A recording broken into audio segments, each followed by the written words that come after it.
رحمۃ اللہ وبرکاتہ۔ ہم انشاءاللہ عز وجل مدنی قاعدے کے سبق نمبر 20 کو شروع کرنے جا رہے ہیں، جس کا طریقہ کار ہے کہ ہم پہلے مدنی قاعدے کے رولز کو سوال و جواب کے ذریعے سمجھتے ہیں، اس کے بعد مدنی قاعدے میں دیکھ کر پڑھتے ہیں اور ان رولز کو لاگو کرتے ہوئے پریکٹس کرتے ہیں۔ آئیے ہم شروع کرتے ہیں۔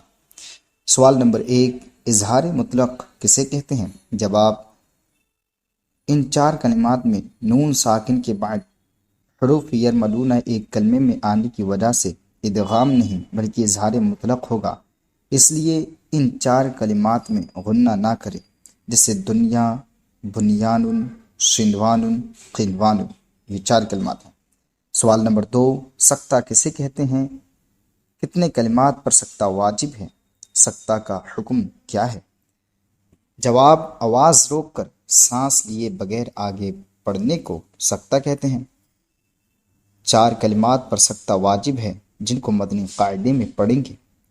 سکتہ کا حکم یہ ہے کہ متحرک کو ساکن کیا جائے اور دو زبر الف سے بدل کر پڑھا جائے۔ سوال نمبر 3، صاد سے کتنے کلمات لکھے جاتے ہیں اور صاد پر کیا لکھا جاتا ہے اور ان کے پڑھنے کی تفصیل کیا ہے؟ جواب، صاد سے 4 کلمات لکھے جاتے ہیں اور اس پر سین لکھا جاتا ہے، اور ان کے پڑھنے کی تفصیل اس طرح ہے کہ یبسطو، اس میں صاد کی جگہ سین پڑھیں گے، بس طوطن، اس میں بھی صاد نہیں بلکہ سین پڑھیں گے، ام ہم المسیطرون یا ام ہم المسیطرون، اس میں صاد اور سین دونوں پڑھیں گے۔ نمبر 4، بمسیطرین، اس میں صرف صاد پڑھیں گے۔ سوال نمبر 4، تسہیل کے کیا معنی ہیں اور قرآن پاک کے کتنے کلموں پر تسہیل واجب ہے؟ تسہیل کے معنی ہے نرمی کرنا، یعنی دوسرے حمزہ کو نرمی کے ساتھ پڑھنا، اور قرآن پاک میں صرف ایک کلمے میں تسہیل واجب ہے۔ سوال نمبر 5، امالہ کسے کہتے ہیں اور امالہ کی را کو کیسے پڑھیں؟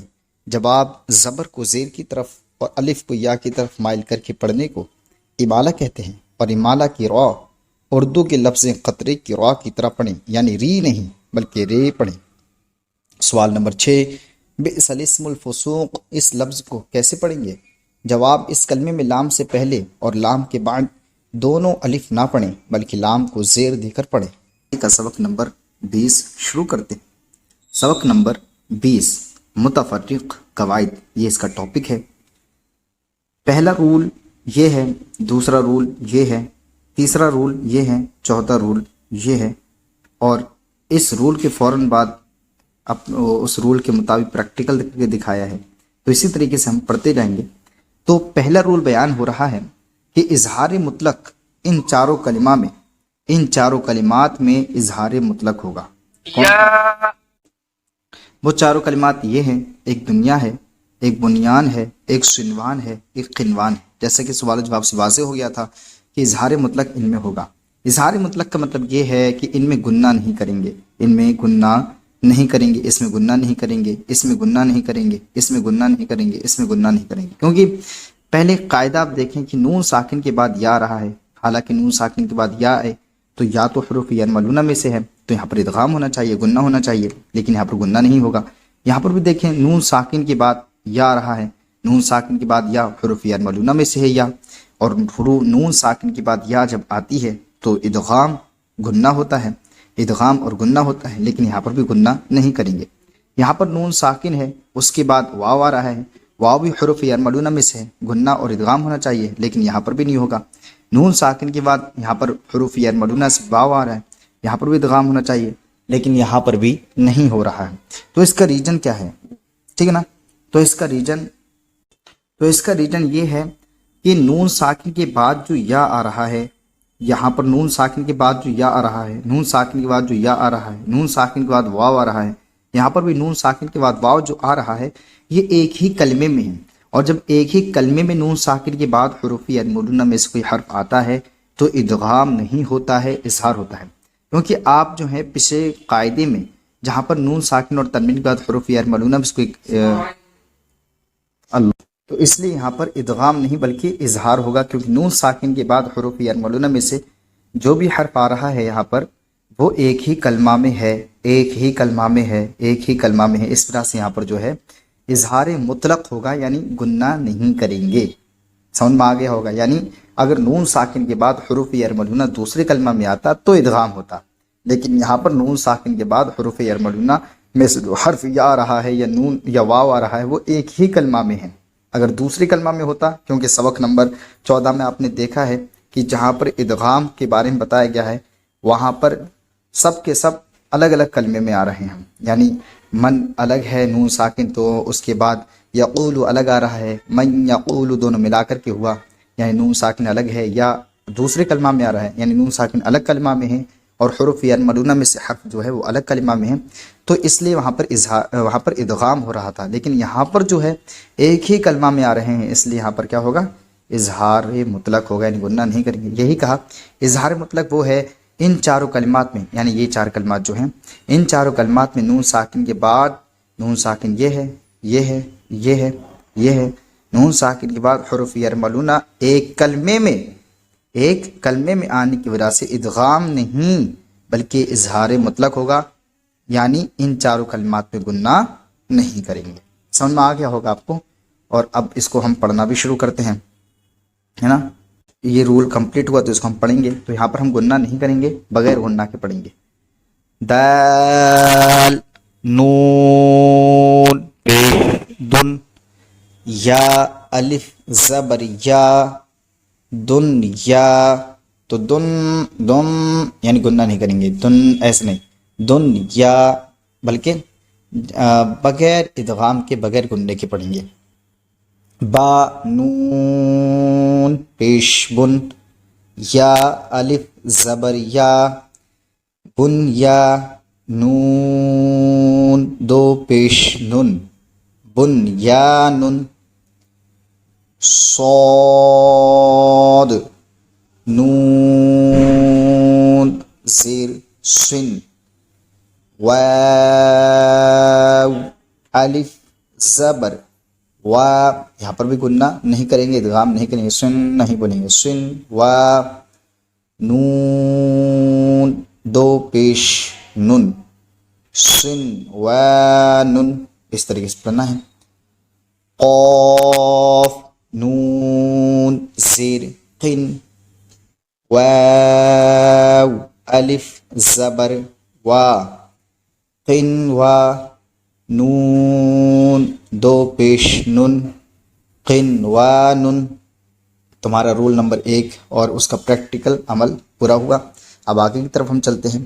آگے بیان ہو رہا ہے سکتہ کے بارے میں۔ یہ سکتہ کیا ہے تو میں آپ کو تھوڑا سمجھانے کے لیے بول دیتا ہوں۔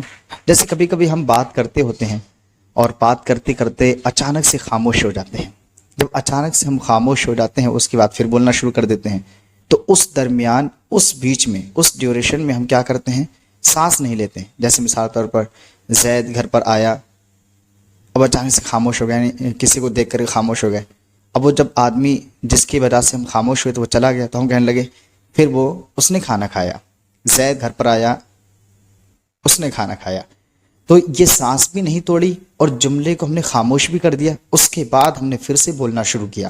اس کو ہی جو ہے سکتہ کہتے ہیں۔ یعنی عام لفظ میں آپ اسی طریقے سے سمجھیے کہ ہم بولتے بولتے ایک دم خاموش ہو جائیں اور سانس بھی دوسری نہ لیں، پھر اسی سانس سے دوبارہ وہی جملہ، یعنی جو الفاظ آگے آ رہے ہیں پورا سنٹینس اپنا مکمل کریں، اس کو سکتہ کہتے ہیں۔ اسی کو انہوں نے ڈیفینیشن اس طریقے سے بنائی ہے: آواز روک کر سانس لیے بغیر آگے پڑھنے کو سکتہ کہتے ہیں۔ یعنی آواز رک جائے گی لیکن سانس جاری رہے گی، یعنی آواز تو ہماری رک جائے گی لیکن سانس جو ہے اسی سانس سے ہمیں آگے پھر پڑھنا ہے، اس لیے سانس کو جاری رکھیں گے، ٹھیک ہے نا؟ اب کہاں کہاں سکتہ ہوتا ہے، سکتہ کہاں کہاں کرنا واجب ہے، تو سوال جواب سے بات واضح ہو گئی تھی۔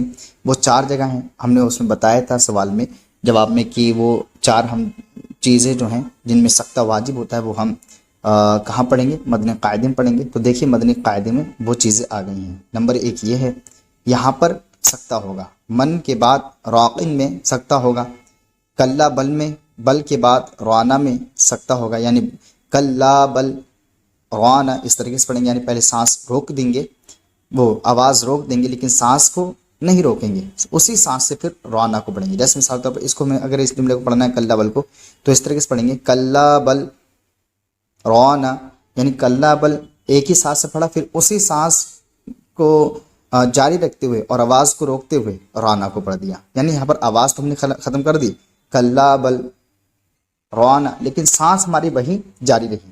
تو اس طریقے سے سکتہ کرتے ہیں. ایسے اس کو پڑھیں گے تو من مرقدنا ہذا، تو ہم نے سانس وہی رکھی لیکن آواز کو روک دیا، اور آواز روک کر سانس لیے بغیر آگے پڑھا. یعنی من مرقدنا، یہاں پر سانس نہیں روکی، آواز روک دی. ہذا، اب اسی سانس سے ہم نے ہذا کو پڑھ دیا. عوجا، ابھی سانس میں جاری ہے لیکن آواز رک گئی.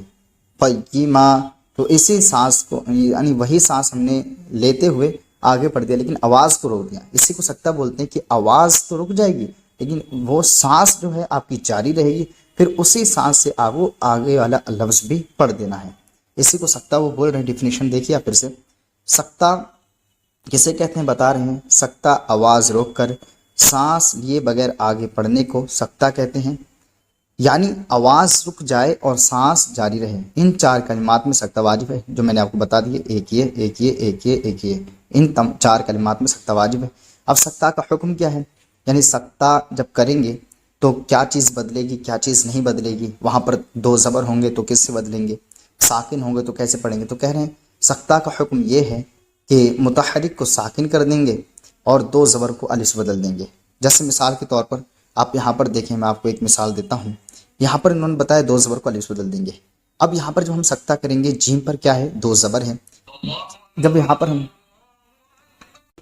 دو زبر کو اب یہاں پر الف سے بدل دیں گے، یعنی عوجا پڑھیں گے. عوجا قیما، یعنی ہے تو دو زبر لیکن جب یہاں پر کیا کریں گے، سکتہ کریں گے تو دو زبر کو ہم الف سے بدل دیں گے. یہ سکتہ کا حکم ہے. اور اگر کوئی متحرک حرف ہوگا وہاں پر سکتہ کریں تو وہ ساکن ہو جائے گا. جیسے کہ مثال کے طور پر کہیں زبر ہے، زیر ہے، پیش ہے، اور وہاں پر ہم سکتہ کر رہے ہیں تو اس زبر کو ہم ساکن کر دیں گے. زیر ہے تو اس کو ہم ساکن کر دیں گے، پیش ہے تو ہم اس کو ساکن کر دیں گے. اسی طریقے سے یہ سکتہ کا حکم بیان کر رہے ہیں کہ سکتہ کا حکم یہ ہے کہ متحرک کو ساکن کر دیں گے اور دو زبر کو الف سے بدل دیں گے. آپ کو صاف نظر نہیں آیا ہوگا، پھر سے دیکھ لیجئے. سکتہ کا حکم یہ ہے کہ ہم کیا کریں گے، متحرک جو ہے متحرک کو ساکن کر دیں گے اور دو زبر کو الف سے بدل کر پڑھیں گے. یہ سکتہ کا حکم ہے. یعنی اس بائی لائن میں آپ دیکھیں یہ سکتہ کا حکم بیان ہوا. آئیے اب اس کو پریکٹیکل پڑھتے ہیں ہم. واو زبر و، قاف یا زیر قی وقی، لام زبر لا وقیل، میم نون زبر من وقیل من، را الف زبر را، قاف دو زیر قن راقن، وقیل من راقن. یعنی 2 سیکنڈ تک ہم اپنی آواز کو روکیں گے، پھر اس کے بعد جو ہے آگے اسی سانس سے ہم آگے پڑھیں گے. جیسے کہ ہم پڑھا میں نے وقیل من، آواز رک گئی لیکن سانس ابھی ہے راقن، اسی سانس سے ہم نے راقن کو پڑھ دیا.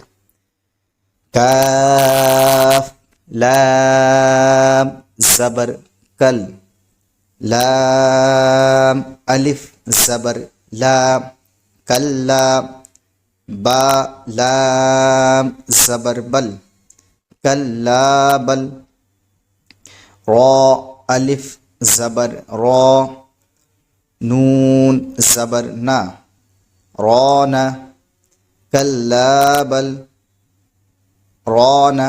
یعنی آواز کو روک دیا لیکن سانس وہی رہی اور اسی سانس سے ہم نے آگے پڑھ دیا. اسی طریقے سے سکتہ کریں گے. آگے دیکھیں.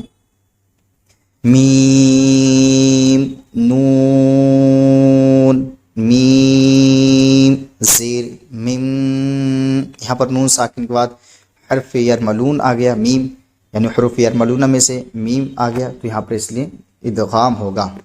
میم میم، را زبر مر میم مر، قاف زبر قا میم مرق، دال زیر دی، مم مرقدی، نون الف زبر نا، مم مرقدنا، ہا کھڑا زبر ہا، ذال الف زبر ذا، هذا من مرقدنا هذا.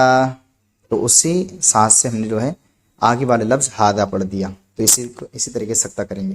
آگے دیکھیں، عین زیر عی، واو زبر وا، عیوا، جیم دو زبر جن، عوجن، قوف یا زبر قوی، یا زیری، قوی، میم دو زبر من، قیمن، عوجا، قیمن. یہاں پر ہم عوجن نہیں پڑھیں گے کیونکہ سکتہ کا حکم کیا بتایا تھا، دو زبر کو الف سے بدل دیں گے، اس لیے یہاں پر عوجا قیمن پڑھیں گے، یعنی دو زبر کو الف سے بدل دیں گے.